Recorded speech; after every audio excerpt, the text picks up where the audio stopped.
get this one done. Yarr. What up, world? How we feeling? How we feeling? How we doing? How we doing? How we doing? We out here. We are Shades of Blue. This is Tom. Hey, I'm finally getting this camera thing figured out. Let's go. Oh man, how are you feeling, Tom? How are you feeling? Feeling good, feeling good. Sun shining. It's a little cold. Took the dog on a walk. Been feeling around the house, but yeah, I'm feeling good about this match. Feeling good about this lineup. Feeling good overall.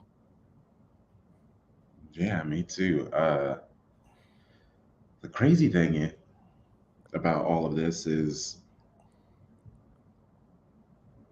it's so late. It's so late. Right, right. And just like waking up and just Yeah, it's like the second consecutive weekend with city football. Like, okay, I'm ready. Like, especially us in the United States, like we're ready to, watch the match right away, right when we wake up. But it's a totally different feeling for it to be the late match of the day. What's up, Sharpie? look at Hollywood. Hollywood, where you at? What you up to?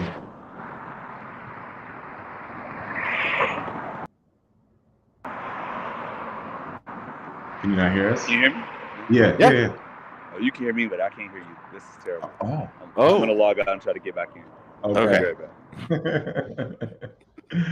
uh, yeah, no, he. I forgot he told me he was out there being mixy, and I was like, hey, do it for the pot, do Let's it for the for the pot. pod.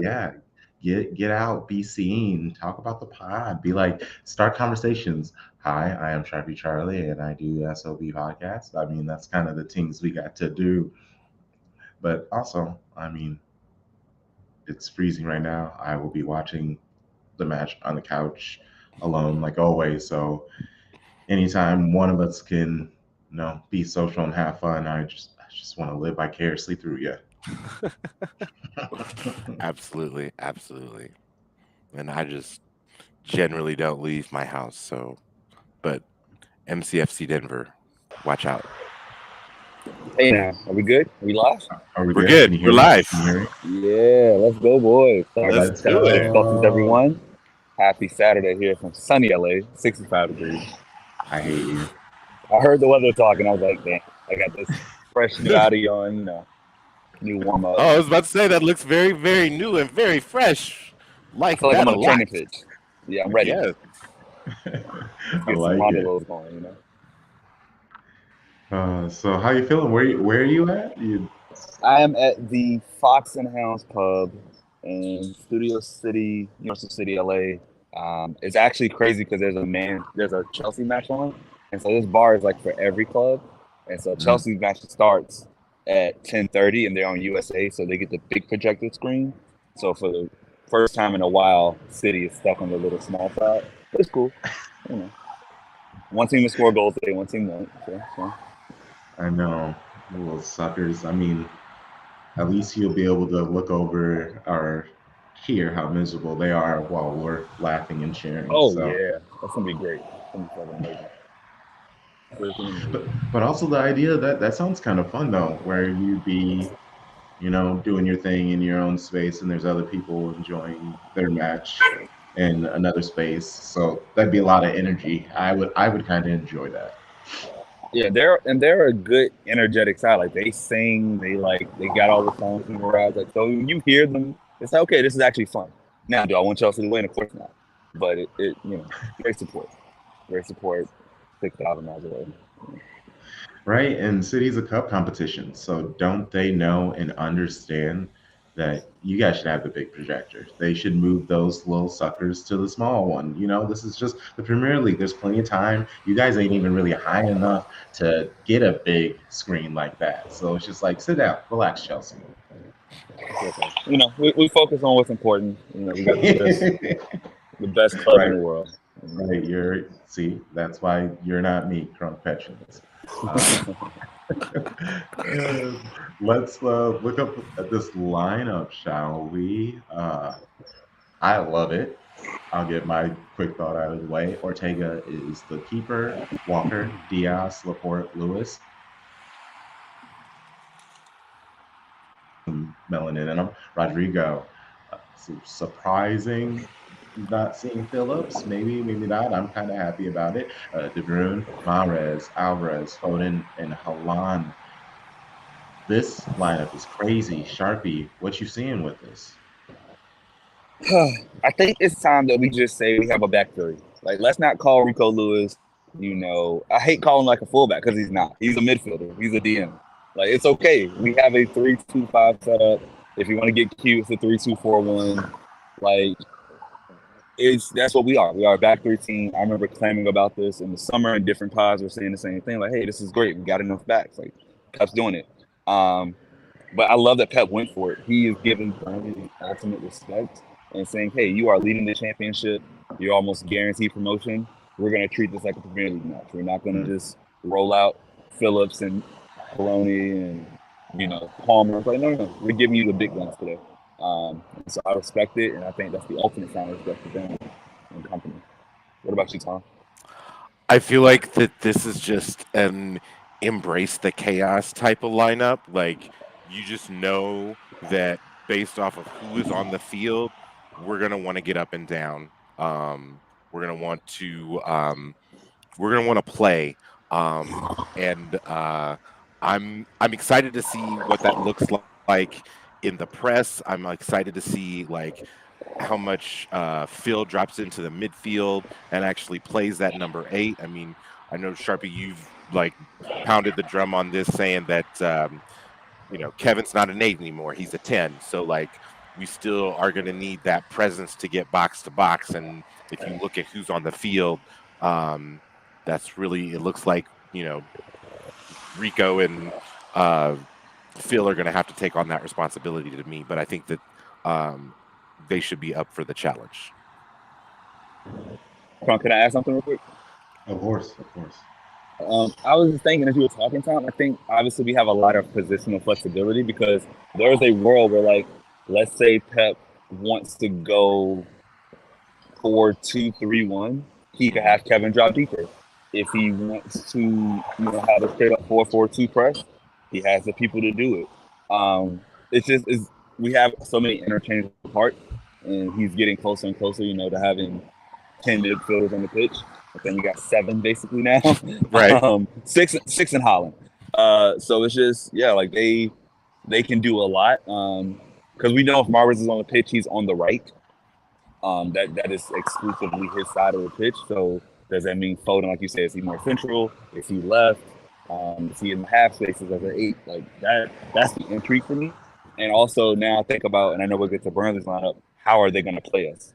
Are they going to just try to play open because they saw what we did to Leipzig? Or do they want to just launch it and try to keep it close?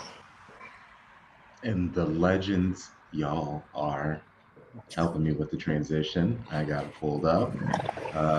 We'll just swing it right back to you, Sharpie, and then Tom. I'm not the most familiar. Actually, no, Tom, you told me you had a little information on Barnley. Yeah, go Tom. So I know that for like, I think the players for us to watch out for as far as Burnley going forward are going to be Tella and Gudmundsson. I know that Tella has scored 5 goals in his last 2 matches. He had a hat trick in his last match and a brace before that. Gudmundsson, he had done most of the scoring prior to that for Burnley. So and especially the way that they're lining up with both like Tella being the playmaker and Gudmundsson being one of the box-to-box midfielders, it's going to be really important for Rico and Rodri to make sure that they're tracking those runs out of the midfield, especially like when we in the event that like Burnley doesn't want to play us, but does want to get out on the counter and break against us. So those are going to be the deep lying playmakers for them. So I think that we really need to be mindful of that when we don't have the ball. And only thing I can answer that, because that is far more insight than I have, is that I know in their style, it's very much a city type of style where we want to possess the ball, we play out from the back. I've seen them have looking at recaps of matches, they have over 60% possession in most of their championship matches. I think it just depends on how they adapt to being the ones without the ball. And I think that's the unique thing that City does, is that it makes other clubs who are normally dominant have to realize, like, oh, we won't have the ball today. We got to really put in the shift. I mean, how much running do you really want to do? How much tracking and chasing the ball around do you do? Or do you just say, hey, we'll sit back in 5 and, good luck in trying to break this down. So that's the chess match I think Company is playing with Pep. And it's really crazy to say that aloud, that Vincent Company is now the managerial chess match against Josep Guardiola at Man City on a FA Cup knockout round tie. Like, this is amazing as a citizen. For people watching right now, if you don't mind, let us know where you're watching the match, where you live in. We know we're wide ranging. We're all U.S. from all 4 time zones where we at. So we would like to know where you're watching, where you're from, if you feel comfortable about that. I see people watching even YouTube. I'm moderating the YouTube comments now too. Dylan, Pittsburgh. Shout out to Pittsburgh. He said, glad to see Alvarez is getting some playing time. Really do want to see more of his ability after such a strong World Cup. So true. I mean, City obviously believe in him if they're going to give him another year and some money after just signing him to a very long contract, to be honest. And Kate said, lineup is exciting. Let's see who cooks. I mean, that's really what it is. There's plenty of people who can slice and dice. Who's going to be about that action today. So Sharpie, one of the things that you talked about in the lineup that I was about Mahrez always being on the right and what kind of positionable flexibility that gives us. I'm also kind of concerned that, like, I guess my one concern would be not only does Mahrez always play on the right, but Julian likes to play on the right as well. So I'm wondering, like, does that mean that we, just kind of give Holland more space up top and let Alvarez and KDB be the playmakers with Phil out wide.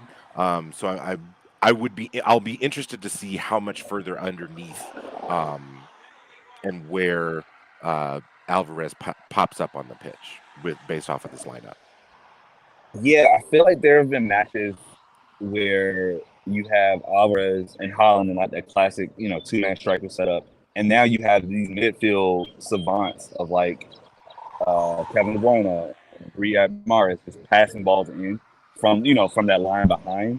I think it just gets complicated because we know that there's like a 3-2 buildup, so it's just like, okay, after those first 5, what do we do with the others? And if you put Kevin central and he attracts that attention, I think that opens up space, for Phil on the left and for Mars on the right, with still having the strikers up top. Because as we get to it, I think Alvarez's pressing and Holland's pressing combined is just dangerous. Like, you're going to make a mistake if you try to play out of the back. So is it worth giving up a goal? I don't think so. Or maybe Company says, you know what, this is a free hit. Let's just play our football and see what happens. But we saw what Holland can do when it comes down to chasing keepers, as he did at home against Leipzig this week. So it's just like, and Alvarez is even more intense. So if you want those problems, I think like they're gonna have a lot of them. Well, and then I think that, like, I don't even think that you mentioned the club's most effective presser in Foden. Good point. Yes. So, like, just with that alone, because I was thinking that maybe this means that we'll see Kevin pop up more on the left and let Phil play more centrally. But I think that you're right. I think that having those 3 at least press and then kind of figure it out from behind there. I think that that's probably what we'll see with that front 5. y'all cooking, so I mean, I'm just sitting back and just absorbing. Okay, so and then I'll even let you guys know how my pod brain works. I take in the things that you guys say, and I'm watching the match, and if something like that happens to stick in my brain, and it'll pop up, and I'll be like, "Oh yeah, that's what you guys said," and that's when I'll plug you guys. And also, like I've been saying for weeks, because I want people to understand me when I say this. I'm not the tactics guy. I'm vibes. I'm fun. I'm goofy. I'm gonna say some things that are gonna annoy you, and I'm gonna be wrong sometimes. That happens. That's not my bag. That's what I have these two brilliant people for. You know, I will just CC Yeah. them if anybody wants any like deep discussion on actions and decisions and stuff like that. Other than that, I'm just like, this is what I see and this is what I think. I don't care how you feel about it, because I mean, really, I don't. So let's see. Let's go to these comments. Uh, Match day, Lucas, you got it. Channeling the optimism of whoever said they loved the UCL draw, 3-0. City 3-0. Hey, cities, let's go. Let's go. Um, I just want to add from a betting perspective today, those of us who are engaging in those fun activities. I took 2 city bets. The first bet is a little bigger, that City wins by 2 goals, so -1.5. I'll put 70 on that. And then just for a little bit of fun, let's say we get a 3-0 or 4-1, blasting. I think we get I put 20, no, I put 12 at like plus 235. That City win, or plus 145. That City win by 3. So it's like, I think we're gonna win.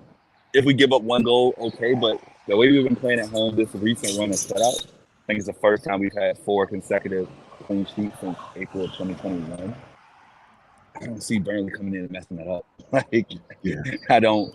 It'll be very hard for me to see like us not care and switch off at the last minute and give up a token goal at the end or anything. Like, we want to keep the streak going and not to defenders and not to Ortega and goal. So I think like, yeah, I see. I literally put in the text with Kate and some friends. I literally said massacre. I think this could get very ugly with the strong. Let's go. We're not messing around. We just put 7 out in 63, and like what? And on a Tuesday night in a knockout match in the Champions League, 4 today feels pretty probable. I'm with you, Charlie. Just looking at this like lineup, you look at all the firepower that's in it. You just can't help but think like, yeah, we're gonna score a lot of goals in this match. And I think that this is going to be one of those precursor matches that Vincent Company will probably say, like, all right, so we now know what it's like to play a Premier League side when they, decided like a top of the table Premier League side when they decide that they're going to play their big boys. So they'll probably learn this, or, use this as a teaching tool later on. But as my grandfather used to say, a behind whooping will get your attention every time, and I have a feeling that is what is about to happen. That's country as fuck. He didn't say he didn't say behind. He didn't say behind. However, I'm trying to make sure that I'm. Yeah. No, I grew up Southern. I grew up in Arkansas, so I mean, you saying that like I felt that in many ways. But it's funny, with all the firepower on the pitch, I do think Haaland scoring the 5 is, that's inspiration. They're gonna want to get their goals. They're gonna be the ones who are gonna want to get their licks in. And Dylan said about Foden, Phil is so versatile, but it could be a solid idea to let him play more central where he's most comfortable, especially with the possibility that Bernardo and Gundogan leaving this summer. And yeah, also excited about the UCL draw. Who isn't? DT3, same here, Crunk. Vibes and victories. That's all I care about. Vibes and victories. And City gonna take the switch out on Burnley. Like, Make them cut their own switch. Ooh, the level of trauma in that statement that did not exist generations in the black community is hilarious, but sad, So, but funny. so my father still to this day says that one of the top 10 happiest days of his life was when he watched his father cut down the willow tree that was in their backyard because it was dying, because that was the tree that you went to go cut your own switch. And as my grandmother told me numerous times as I was a child, now baby, Nana don't whoop clothes. We gonna go to the bathroom. Oh Hmm. So, no. so yeah. But again, to Charlie's point, the level of trauma in that Yeah. statement alone. Wow, CPS, don't listen to this. Right, The statute of limitations has ended. right, right. It's like she has passed on to glory. So I think I don't know how you gonna come get her. So Yeah, yeah. But boy, it's Oh, but back to the match really quickly. Let's say we are up, let's call it 3-0. 60 minutes in. Do you want subs right away from Pep, or do you want them to kind of wait to like the 70th, 75th minute? Like, how soon do we want to see our next 5 guys get on the pitch? let's see. yank them and yank them Since we fast. since we don't play for a while, and you got the international break coming up, I am okay if we don't make a sub until the 75th minute. Um and I don't know who that sub would necessarily be based off of the bench. Probably um I would imagine we would probably see Phillips and Gomez. Um, but I'm not sure if we're ready to see 30 minutes of that yet. Does that make sense? Because the last time didn't we give up that goal at the end when Phillips Yes. came on, or like that? Yeah. All when he made the crazy subs. Yes. When we did the hockey line change. Yeah, Yes. just coming up. Okay, I thought I was remembering that correctly, but yeah, like that could happen, right? And if we care about this streak, do you really like? It's one thing to switch up top, but once you start to break midfield cohesion, um, I think we've seen Phillips come in for like that 10-minute spell, right? That 80th minute sub, and then It's 3 minutes stressful. extra time, cool. But see, let's talk about this for a bit. Why does Phillips stress you out, Crump? Because I know he does.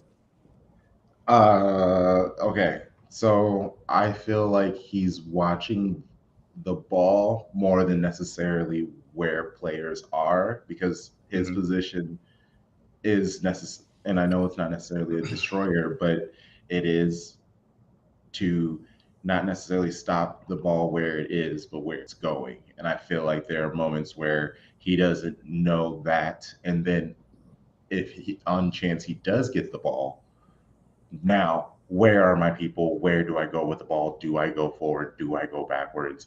And I know these are just a lot of things that he personally has to be thinking, but though, like, that's just what I see. And then also I've said it many times, just a lot of jogging around, just lots of jogging. And it's just like, for someone who is obviously over your head, I at least want to see some energy. That's fair.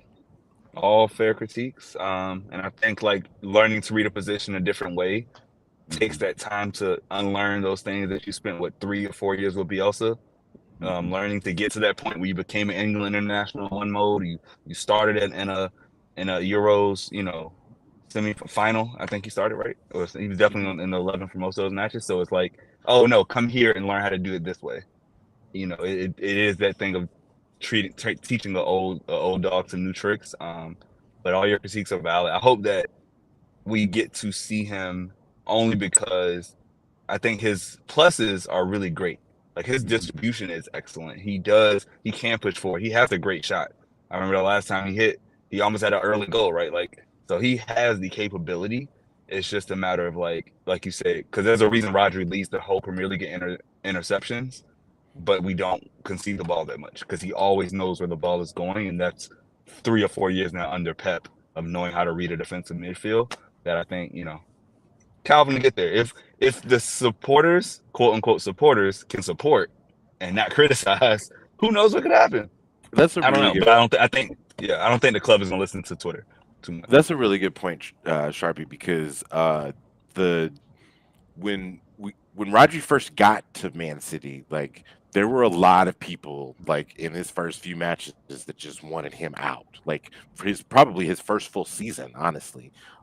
So I think that you're right. Like that position is going to take time. And to Crunk's point, yeah, he did spend so much time as a destroyer. Like he is more ball focused than maybe like player focused, and I think that that's just something he's got to step up in his game. But Yeah. Sorry, I yeah, didn't I'm mean to not. cut you off. Yeah. Mhm. No, go finish your statement. Oh, I'm interested to see what another season under Pep will do for him. Yeah, and naturally, I'm a City fan, so I want him to flourish. Obviously, Sharpie just asked me, so I would just get some stuff Of out. course. And Yeah, then, yeah, yeah. No. hey, I'm more naturally. We understand we're having a banter, but like you know how listeners are, they're like, Charlie got his ass," and I'm like, "No, he didn't," because I stand in my stuff, and Just it's ask the all question. it's progress. I know it's gonna happen, and he'll figure it out, and I'm looking forward to the 12 to 15 minutes Pep is going to give him today, and we'll see how it is. But the match is going to start soon, so let's get our predictions and get to where we need to be to watch the match. Sharpie, let's start with you. Let's run it up. I'm calling 5-0. Go City. Let's go. I got 4-0. I think you're right about the clean sheet consecutive streak. So I got 4-0.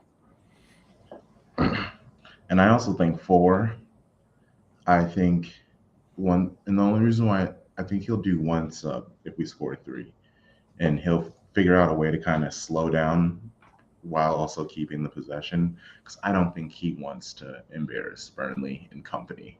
So if we somehow get to 4 or 5, that's going to be by accident, and that's just going to be because they're just running, killing it. So yeah, that's it.